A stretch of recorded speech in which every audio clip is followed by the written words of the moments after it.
अस्सलाम वालेकुम नाज़रीन, उर्दू पॉइंट के लाइव स्टूडियो में खुश आमदीद।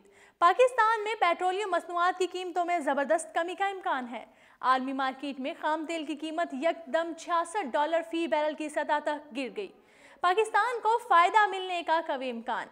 पाकिस्तान में पेट्रोलियम मसनूआत की कीमतों में ज़बरदस्त कमी का आलमी मार्केट में खाम तेल की कीमतें यकदम $66 फी बैरल की सतह तक गिर गईं। पाकिस्तान को फ़ायदा मिलने का कवी इम्कान है।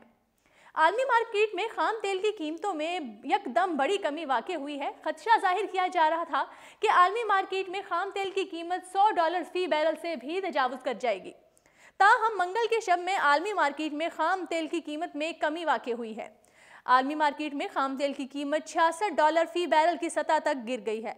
आलमी मार्केट में खाम तेल की कीमत में कमी वाक़ई होने से पाकिस्तान को बहुत बड़ा फ़ायदा होने का इम्कान है।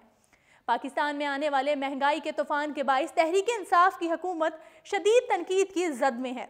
ऐसे में आलमी मार्केट में खाम तेल की ताज़ा तरीन कीमतों के बाइस पाकिस्तान में पेट्रोल सस्ता हो जाएगा, जबकि दूसरी जानिब सऊदी अरब की जानिब से पाकिस्तान को $3 अरब की इमदाद और $3 अरब का उधार तेल देने के बाइस भी पाकिस्तान में पेट्रोलियम मसनूआत की कीमतों में वाज़ेह कमी वाक़ई होने का इम्कान है। पेट्रोलियम मसनूआत की कीमतों में कमी वाक़ई होने के बाइस महंगाई में भी कमी वाक़ई होगी। यूं मौजूदा हुकूमत पर डाले जाने वाला दबाव बहुत हद तक कम हो जाएगा। जी नाज़रीन, उर्दू पॉइंट का इंतखाब करने का शुक्रिया।